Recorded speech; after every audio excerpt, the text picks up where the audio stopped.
Bien, buenas tardes. Vamos a arrancar con la charla de hoy, Loque Americana. Mi nombre es Natalia Fernández.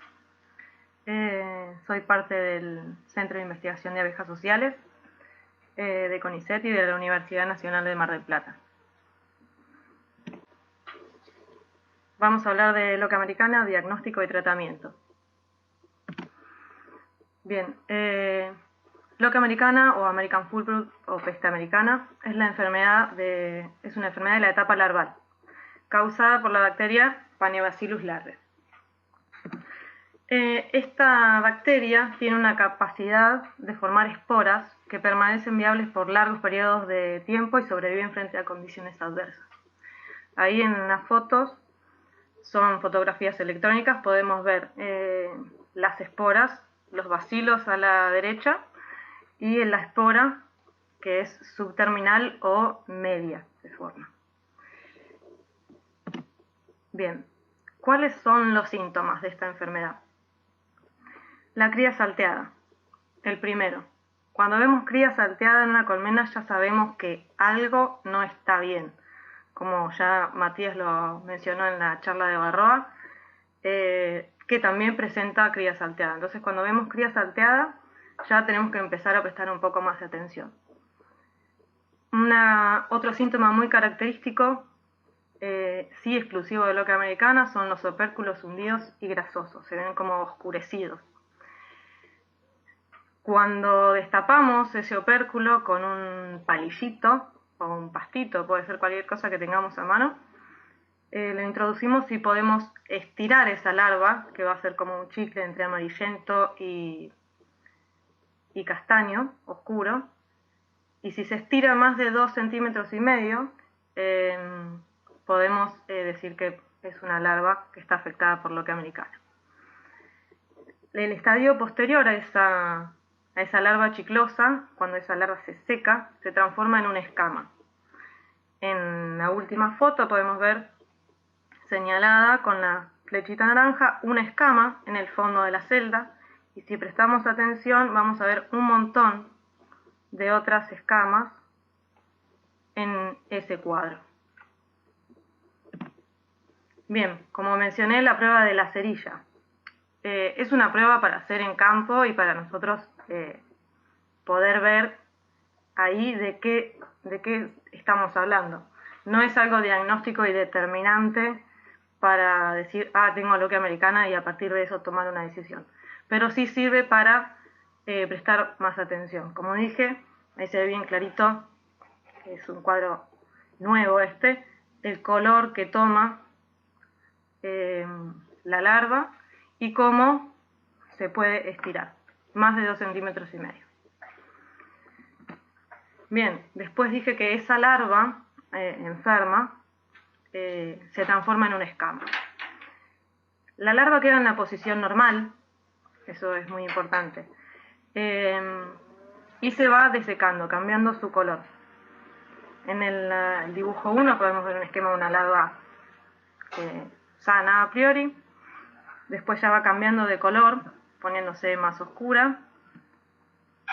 En el estadio 3 ya es cuando se ve la larva esta filante, está disecada parcialmente y toma esta consistencia. Y después ya en el estadio 4 la larva seca y fuertemente adherida al fondo de la celda.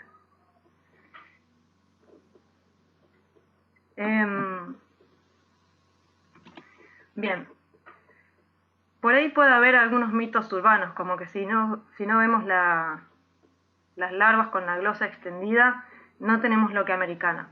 Hay que tener en cuenta que esto es algo que se puede dar, pero no es algo que tenemos que buscar. Esto sucede cuando la larva ya muere en realidad en un estado con características de adultos. Como digo, se le puede ver, pero no es algo que tenemos que usar para diagnosticar. También hay que tener en cuenta que cuando hay escamas ya no hay opérculos. Y las escamas se pueden observar claramente tomando el cuadro, girándolo, o sea, teniendo el cabezal hacia abajo e inclinando para que entre la luz en la celda. Ahí las vamos a ver clarito. De otra manera va a ser bastante difícil, y más si los cuadros están oscurecidos. Si es un cuadro claro, probablemente sea más fácil de ver, pero si no, va a ser bastante difícil. Bien, esta escama puede llegar a tener 2,5 billones de esporas. Acá este cuadro está bastante afectado, no sé si se llega a apreciar bien en pantalla. Así que ahí tenemos esporas como para infectar a las colmenas de medio planeta aproximadamente. Después van a entender por qué esto. Bien, esas son todas características que podemos ver nosotros en campo. Lo que se debe hacer posteriormente es una identificación en laboratorio, donde se realiza un perfil de pruebas bioquímicas característico para esta bacteria, que es Pañobacillus larvae, y también se siembra en medios específicos. La foto que vemos a la izquierda arriba es una colonia. Esta foto está tomada con lupa. Las colonias son blanquecinas, redondas, pequeñas, rugosas y de borde irregular. Esa colonia particularmente es grande porque fue a partir de matriz de abeja nodriza, y habitualmente cuando lo hacemos desde esta matriz suelen ser bastante más grandes. La segunda foto es una fotografía del microscopio óptico con el lente de inmersión, o sea, está 1000 veces aumentado. Se ven como rayitas, que son palitos. La forma de esta bacteria son bacilos, como bastones. Y el color en este caso es por una tinción, la tinción de Gram, y da Gram positivo, por eso el color. La foto que vemos abajo es la que aparecía antes. Acá vemos la espora que se forma en la parte subterminal o media de ese bastón, que es el bastoncito sería el bacilo, la forma vegetativa de la bacteria, la que se reproduce. También pueden surgir casos de loque atípica. En campo va a ser prácticamente lo mismo, pero el origen es otro, o sea, el agente causal es otra bacteria, que tiene otras características. También es un bacilo, Pañobacillus larvae. Es un bacilo más corto y su espora es bien terminal. Podemos ver, no sé si se llega a apreciar en la foto, los bacilos son más cortitos y esa puntita más oscura son las esporas. Aquí abajo también hay una microfotografía electrónica donde se aprecia lo mismo.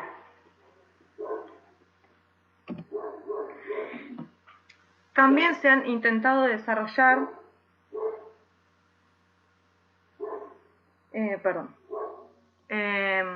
kits diagnósticos.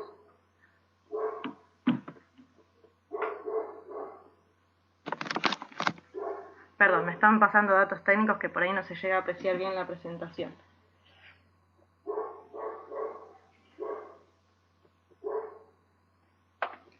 Bien, como decía, se han intentado realizar kits diagnósticos que son similares a lo que sería una prueba de embarazo. Se toman larvas sospechosas, se machacan, se hace un homogenato y se siembra en ese dispositivo, y después se obtiene un resultado como si fuera el de un test de embarazo. Esto lo pudo probar la doctora Gende en su estadía en Italia años atrás. No sé si actualmente sigue en vigencia o si esas pruebas han avanzado. No era tan seguro los resultados que arrojaban esas pruebas, y también el costo, por lo menos en Argentina, era bastante alto para poder realizar esa prueba en campo. Sería como un pequeño lujo que incluso sería un poco innecesario. Bueno, hablamos de características de las colonias, de la bacteria, pero también obviamente se puede hacer una un reconocimiento de las características genéticas de esta bacteria. Por supuesto, ahora últimamente se ha hablado mucho de las PCR, las determinaciones por PCR, con todo esto que estamos viviendo. Y es una técnica, una herramienta muy potente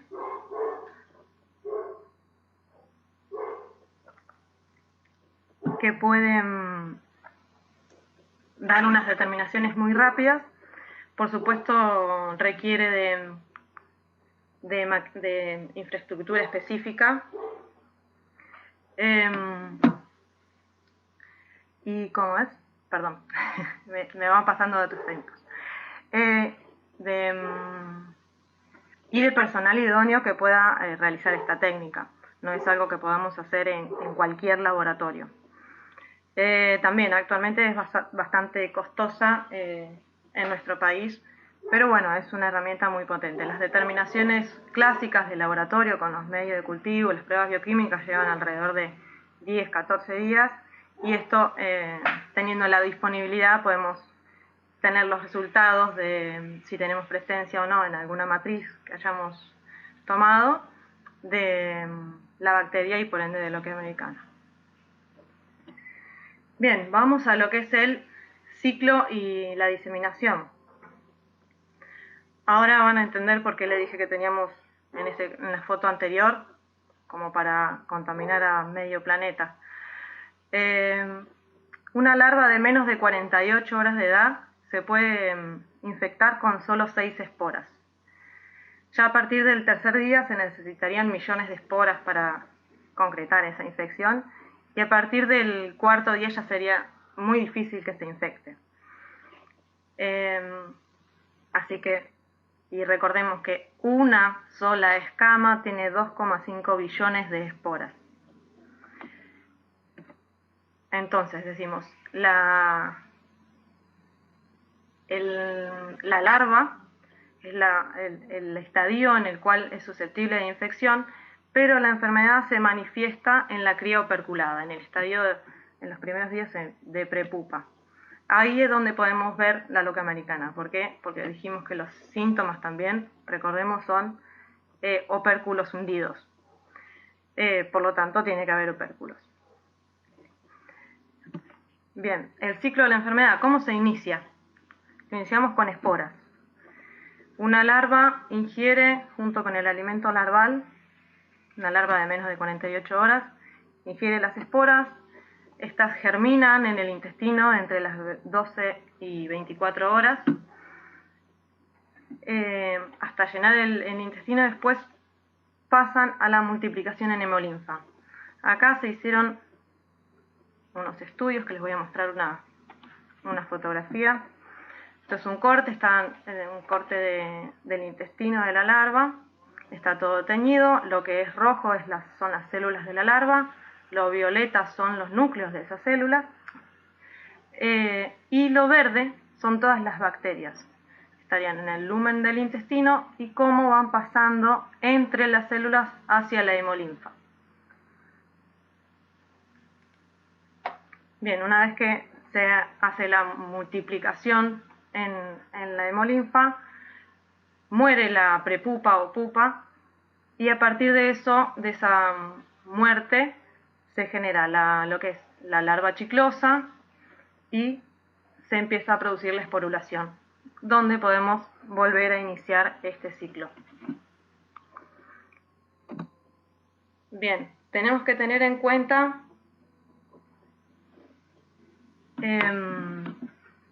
que existen diferentes genotipos y que los podemos asociar a la virulencia.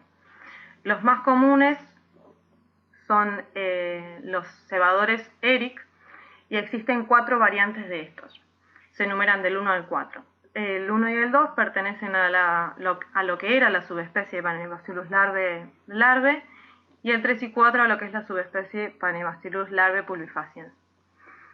Digo era porque ahora están ambas en la misma especie. Los genotipos ERIC 2, 3 y 4 son más virulentos a nivel larval, o sea, matan muy rápido o más rápido a la larva. y los pertenecientes a ERIC 1 son más virulentos a nivel colonia. A ver, ¿qué tenemos que tener en cuenta entonces? Los genotipos 2, 3 y 4 van a matar a los 6 y 7 días de la larva, lo que permite que las abejas nodrizas y limpiadoras puedan detectar esas larvas enfermas o muertas y quitarlas de la colmena. Mientras que las ERIC 1 recién mueren a partir del día 12, o sea, cuando ya está operculado y está en estadio de prepupa o pupa. Bien, entonces recordamos esto. Se infecta en menos de 48 horas y después lo detectamos ya en pupa. ¿Cómo podemos relacionar esto con el comportamiento higiénico? Entonces decimos que si las larvas mueren más rápido, van a ser más susceptibles de ser removidas por las abejas. Por lo tanto, si tenemos abejas con alto comportamiento higiénico, va a favorecer la disminución de la transmisión y el desarrollo de la enfermedad en la colonia. Porque se detecta más fácilmente. Ya detectar larvas o pupas enfermas o muertas cuando están operculadas, eso es más complejo y no tan común, lo que hace que el ciclo de la enfermedad siga y podamos tener entonces muchas esporas en esa colmena. La mala noticia de todo esto es que el genotipo más distribuido es el ERIC 1, o sea, los que no se detectan tan fácilmente. Así que el comportamiento higiénico siempre va a ayudar, pero es mucho más complejo que pueda accionar en esta patología con el genotipo ERIC 1. Bien, ¿cuáles son las fuentes de contagio? La miel contaminada con esporas, el pillaje, el material infectado, la deriva y el manejo. Básicamente es un poco todo de lo mismo, ¿no? El material infectado dejado en campo por poca revisión o descuidos del apicultor, el manejo que pueda hacer este apicultor, que pueda alimentar con cuadros de miel o intercambiar cuadros entre colmenas, siempre van a ser fuente de contagio. Las herramientas, los guantes, el traje, van a ser también fuente de contagio porque las esporas son muchísimas y se pueden diseminar en cualquier material. Bueno, esta es como un poco la cadena y tratando de esquematizar todo lo que puede llegar a suceder en una colmena. Partimos ahí de una larva infectada que va a estar con esporas, las abejas limpiadoras en la limpieza se van a contaminar, esa larva infectada está en contacto con cuadros, con los panales, con las abejas limpiadoras pasan después a ser nodrizas. Bueno, se genera toda la dinámica de la colmena y ahí van distribuyéndose las esporas. Bien, entonces, factores que favorecen el desarrollo de la alberca americana pueden ser la presencia de otras enfermedades como varroa, el hambre, la alimentación con miel, como mencioné recién, las colmenas abandonadas, las colmenas que son poco revisadas, bueno, la revisión poco frecuente, el poco recambio de panales en la cámara de cría, ya que las esporas se van acumulando en esos panales, y la deficiente desinfección del material y el pillaje.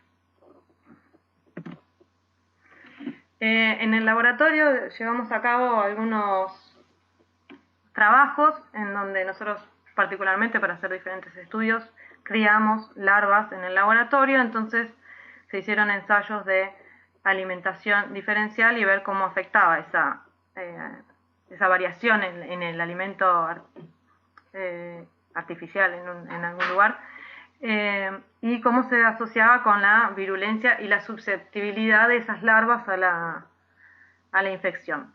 se vio que dependiendo de la cepa y del componente suprimido, esas larvas iban a ser más sensibles más susceptibles a la infección y por ende se veía afectada su supervivencia. ¿Cuáles son las medidas de control? Si tenemos la sugerencia que se hace, por ejemplo, en Europa, es la erradicación total de las colmenas y destrucción por fuego. Sabemos que si tenemos una colmena, el costo-beneficio podemos determinar prenderla a fuego, pero si encontramos un apiario que está con muchas colmenas, va a ser realmente bastante complejo enfrentar este costo. La erradicación parcial, tenemos diferentes medidas de manejo, como son los paquetes, el trasiego doble, el trasiego simple, que ahora vamos a ver de qué estamos hablando. Y bueno, acá figura la oxitetraciclina, pero ya desde 2017 en Argentina está prohibido su uso. No hay ningún antibiótico aprobado para el uso en colmenas para el tratamiento de loca americana, leucoperoidea o cualquier patología bacteriana. También en el laboratorio trabajamos con alternativas naturales a esta quimioterapia. Hemos probado diferentes aceites esenciales, propóleos, extractos vegetales y otras sustancias naturales. Bueno, por las características de la enfermedad, lo más importante de todo esto que quiero que se lleven es que las esporas son prácticamente imposibles de erradicar con alguna sustancia o algún manejo. Entonces es muy difícil de ser erradicada por completo de alguna zona. Y el control debe basarse más que nada en las buenas prácticas de manejo. Y para tener buenas prácticas de manejo, lo principal, como siempre apuntamos acá desde el laboratorio, es conocer. Si uno no conoce la enfermedad, no puede tener ninguna práctica de manejo en consecuencia. Entonces, si conocemos la enfermedad, cuáles son los síntomas, podemos tomar decisiones y hacer algún manejo en consecuencia. La eliminación de las colmenas afectadas, la desinfección correcta del material apícola, eso ayuda a reducir la carga de esporas en el apiario. Entonces tenemos que, como medidas de profilaxis, como decía recién, la capacitación e información del apicultor para el diagnóstico a campo es vital para prevenir un foco de la enfermedad. Las revisiones periódicas, mayor control en otoño y primavera. La selección genética, como hablamos del comportamiento higiénico, siempre teniendo en cuenta que esto que hablamos de los genotipos. Y la desinfección de todos los materiales. Se suele hacer el flameado de las colmenas o el esterilizado por parafina cuando uno quiere esterilizar el material. Iba a decir otra cosa y se me fue, ya volveré. Bien, la profilaxis, entonces hablábamos del recambio periódico de panales de la cámara de cría, como se sugiere siempre, el 30%. La destrucción de colmenas en mal estado, no guardar, acumular material porque pueden ser fuentes de esporas. Y si se va a quemar el material, tener en cuenta hacerlo dentro de un pozo. Es todo muy inflamable, como ya sabemos, y el chorreado de cera puede ser peligroso desde el punto de vista de un incendio, como también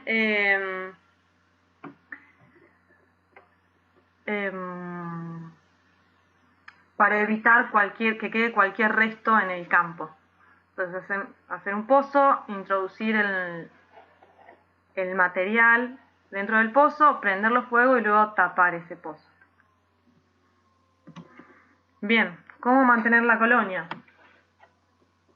En primavera y verano, en las zonas en donde tenemos estas diferencias estacionales, el paqueteo o trasiego, y en otoño e invierno, aquí dice quimioterapia, en este caso podría llegar a ser en el momento alguna sustancia natural incluso, el retiro de cuadros con cría y después ya un trasiego primaveral.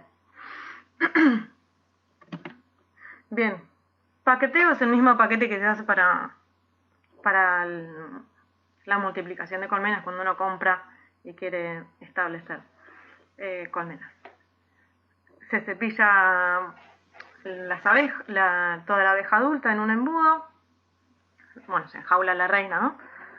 Se cepilla toda la abeja, más o menos un paquete de 1,8 kg, en el que permanece de 48 a 72 horas y luego se coloca ese paquete para que desarrolle en una cámara desinfectada que queda cerrada otras 48 horas. Tiene cera estampada y alimento. Todos los cuadros de cría y el material inerte hay que descartarlo. Sugerencia: quemar esos cuadros. O después hacer una buena desinfección de esos marcos. El trasiego doble, ¿en qué consiste? También enjaular la reina, cepillar las abejas en un núcleo y después colocar esas abejas del núcleo en una cámara desinfectada para que desarrolle, también con alimento. Y desinfectar o quemar los cuadros con cría o sea, no conservamos ningún cuadro, por más que tenga miel y nada. Es todo limpio porque eso puede estar todo contaminado.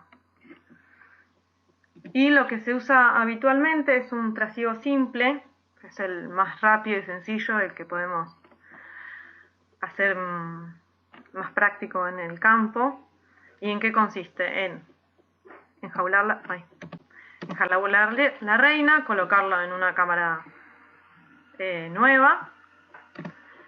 No se debe usar humo para que las abejas no trasladen miel en el buche, miel que puede estar contaminada, entonces tratamos de bajar al mínimo la cantidad de esporas, porque obviamente esas abejas pueden tener esporas en su cuerpo.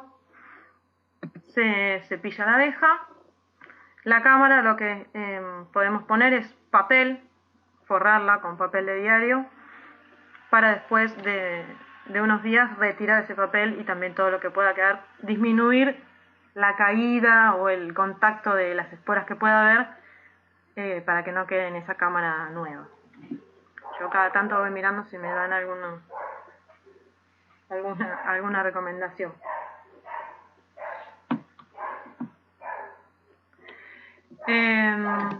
Bien, entonces habíamos mencionado la quimioterapia y también les dije que no hay ningún antibiótico aprobado en Argentina para el tratamiento de loca americana.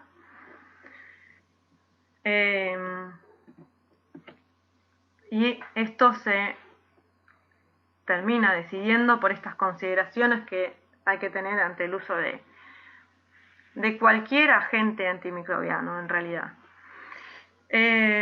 Particularmente los sintéticos pueden surgir la aparición de resistencia por parte de las bacterias. El resultado del tratamiento con antibióticos es una disminución rápida de los síntomas. Aclarar, ningún antibiótico y ninguna sustancia natural va a afectar en lo más mínimo a la espora. La espora va a seguir ahí. Lo que vamos a matar es la bacteria que se reproduce, pero para eso tenemos que, ese tratamiento tiene que llegar a la larva de 2-3 días para que esas bacterias que están creciendo disminuyan. Esta disminución rápida de los síntomas por el uso del antibiótico hacía que haya recurrencia, o sea, es una protección breve, porque no se eliminan las esporas y la enfermedad vuelve a desarrollar. Y lo que sucede, si uno no sabe o suele pasar cuando uno no está debidamente informado, es que vuelve a utilizar el tratamiento o se volvía a usar. Y esto va a recaer en una sobredosificación. Esta sobredosificación va a hacer que haya altos riesgos de que este antibiótico pase a la miel. Los residuos de antibióticos en miel La oxitetraciclina permanece 12 meses, o sea que los periodos de carencia son palabras que entiendo que Matías también dijo, los que pudieron participar de las charlas anteriores.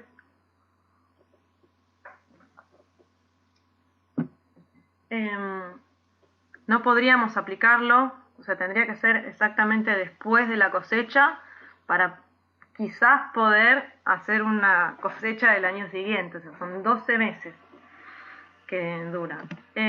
Y también la tilosina, que era otro antibiótico que se utilizó, el residuo permanece 10 meses. Y en la Unión Europea el límite para la oxitetraciclina en miel es de 25 partes por billón. Muy poquito, prácticamente nada. El uso de antibióticos, estos son gráficos de datos de un estudio que hizo la doctora Gende en Italia.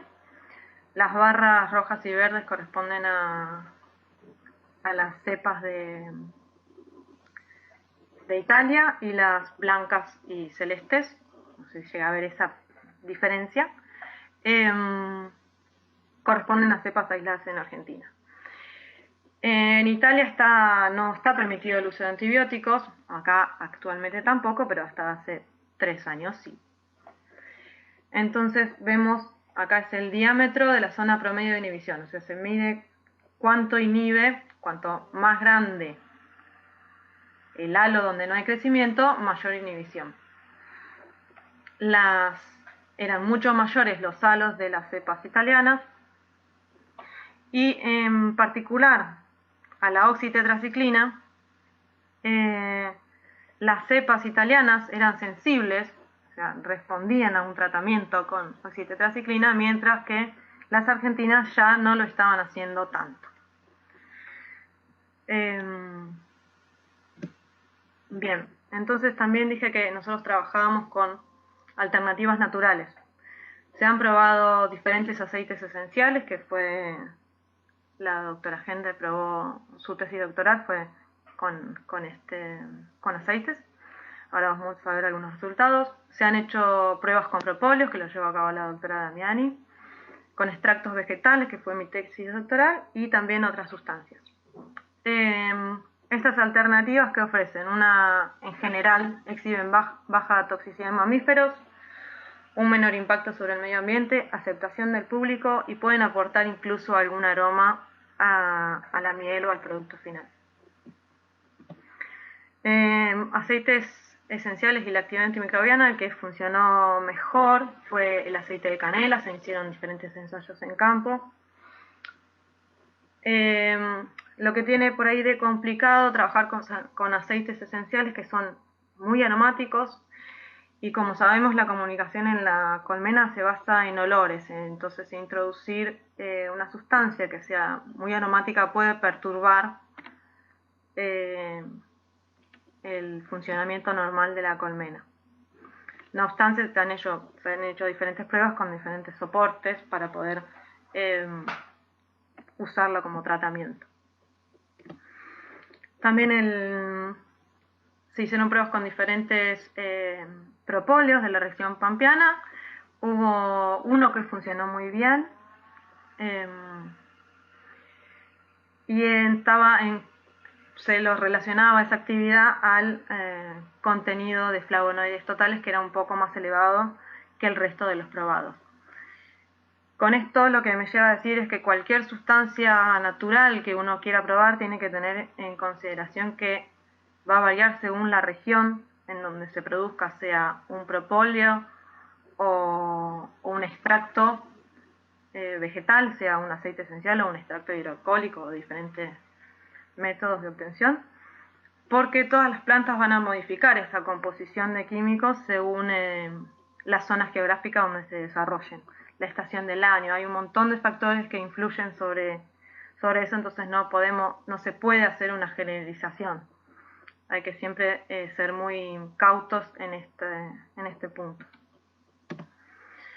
Bueno, como mencioné, también hicimos pruebas con extractos vegetales. Acá son las publicaciones que hicimos con extracto de laurel, que funcionó bien, no es tóxico, las abejas lo lo aceptaron bien, se lo dio en forma de candy el tratamiento. No hay nada, digamos, avanzado en este sentido como para hablar sobre una comercialización o similar. Otra sustancia que probé particularmente fue el veneno de abeja, que inhibió muy bien el crecimiento in vitro de Panebacillus larvae, y estamos haciendo estudios para llevar a cabo en campo estas pruebas con esta sustancia. Bien, hablamos bastante de las esporas, dijimos que era como la parte más importante de esta enfermedad. Las esporas pueden estar en abejas, en cera, en miel, en todos lados. Como dijimos, la protección del antibiótico es breve, dado que no elimina las esporas. Ninguna de estas sustancias que hemos probado elimina las esporas ni las afecta. Entonces debería recurrir a repetir el tratamiento.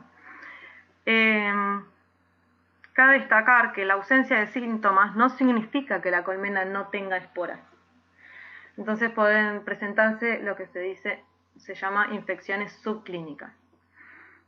En un estudio particular, este número que aparece acá no es extrapolable a todas las colmenas de todos los lugares, es del estudio particular. Vimos que había un promedio de esporas por abeja, ahora voy a pasar a detallar esa metodología, en un apiario con loque de 840 esporas por abeja en colmenas sanas. Recordemos que con 6 esporas una larva se infecta y que las escamas tienen 2,5 billones de esporas. Son datos con los que van a soñar después.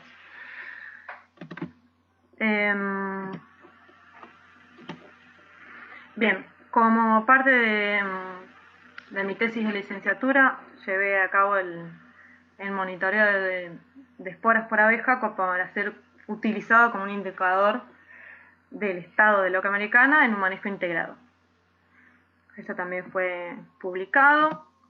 Entonces los objetivos fueron establecer una relación entre el número de esporas por abeja y el grado de desarrollo de la enfermedad, y establecer un número mínimo de esporas a partir del cual la enfermedad se manifiesta con signos clínicos.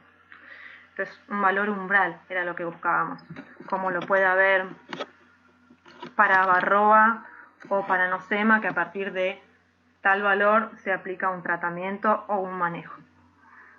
No existía un dato de esta índole para loca americana.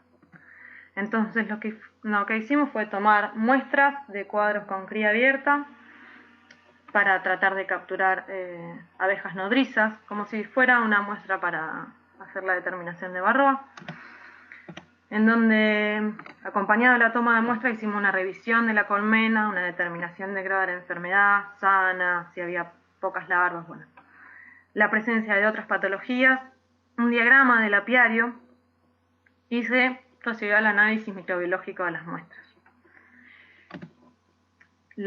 Trabajamos con 4 apiarios en ese estudio.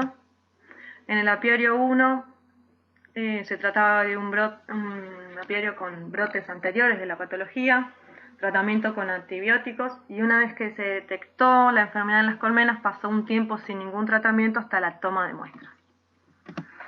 El apiario 2, la enfermedad fue inoculada, ya que es el apiario de experimentación del laboratorio, en la presencia de otras patologías como barrosis y tratamiento con antibióticos. O sea, era como el peor ejemplo de todos, pero bueno, es nuestro sistema de trabajo. El apiario 3 había tenido brotes en años anteriores, pero en este caso el apicultor hacía una eliminación rápida del material infectado, o sea, lo sacaba totalmente del apiario. Y el apiario 4 era un apiario nuevo, era el primer brote y no habían usado antibióticos. Entonces de esto los resultados fueron los siguientes. Acá, no sé si se ve el puntero, tenemos el total, tomamos todas las colmenas sanas de estos 4 apiarios, con todas las colmenas infectadas, no importaba el grado, y en este caso se me va el puntero. Con los datos tomados de esta manera no podíamos, ya que estas cajitas deben a ser los datos, se superponían, no había una diferencia. O sea, colmenas que estaban sanas podían llegar a tener la misma carga de esporas que colmenas que estaban enfermas, o sea, con signos clínicos. Después, en un análisis apiario por apiario, el apiario 1 era el que tenía brotes anteriores, uso de antibióticos.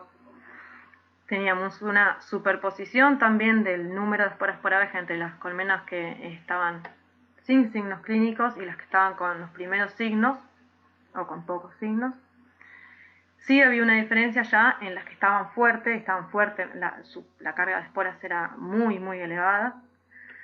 En el apiario 2, que también era el apiario experimental, tampoco había una diferencia tan clara. De hecho, colmenas que estaban como clasificadas como en una instancia inicial, por ahí no presentaban esporo muy poquito y sanas sí tenían. Recordemos que el apiario 2 tenía también varroa, altas tasas de infestación de varroa.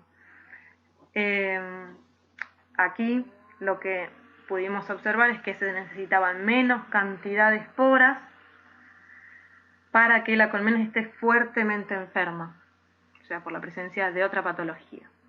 El apiario 3 y 4 son los que vendrían a ser como ideales, que podíamos ver sí una diferencia entre las colmenas sanas, espero que se esté viendo el puntero, entre las colmenas sanas, las recientemente infectadas o en estado inicial y las que estaban en un estado fuerte. Bien, entonces de acá sacamos diferentes observaciones y conclusiones. Como no hubo diferencias significativas entre los grupos sanas e inicial, cuando utilizamos todos los datos de todos los apiarios, más que colmenas clasificadas como sanas presentaron altas cargas esporulares, no se pudo establecer ese valor umbral en este estudio en particular. Y colmenas clasificadas como sanas presentaron carga esporular,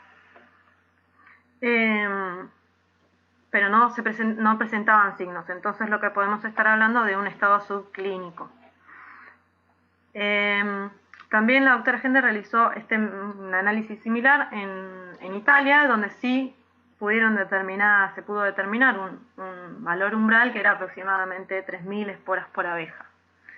Pero recordemos que en Italia no está permitido el uso de antibióticos, entonces quizás puede estar esto involucrado en ese resultado. Entonces, factores que podemos tener en cuenta a la hora de este monitoreo, que vendría a ser una herramienta. Entiendo que no es tan sencillo o tan al alcance como lo es el monitoreo de varroa. El monitoreo del nosema no es que uno lo pueda hacer en el campo, pero con un microscopio y algunas técnicas podemos hacerlo de una manera bastante sencilla. Para hacer esto ya tenemos que tener una pequeña infraestructura de un laboratorio para hacer microbiología. Así que bueno, es para tener en cuenta eso, no podemos salir a hacer monitoreos de una manera tan sencilla. Entonces, los factores que pueden afectar el monitoreo son la presencia de otras enfermedades, el uso de antibióticos, en el caso en que se usen o se puedan usar, la presencia de esporas en miel, la fuerza de la colonia, la virulencia de la cepa y el comportamiento higiénico que puedan tener en las abejas. Bueno, con esto espero haber dado me dijeron que no se ve el puntero, así que todo el tiempo que usé el puntero no lo vieron. Supongo que van a venir preguntas respecto de eso. Con esto doy por finalizada la charla, voy a dar la cara, así que voy a sacar la presentación, así me conocen. La semana que viene, como ya se ha hecho con las otras presentaciones, vamos a hacer la instancia de respuestas, así que los invito a escribir en los comentarios las preguntas, las consultas, las sugerencias, lo que no se haya entendido, lo que tengan o las experiencias propias de las diferentes zonas. Así que nos veremos la semana que viene en la instancia de respuestas. Gracias y buenas tardes.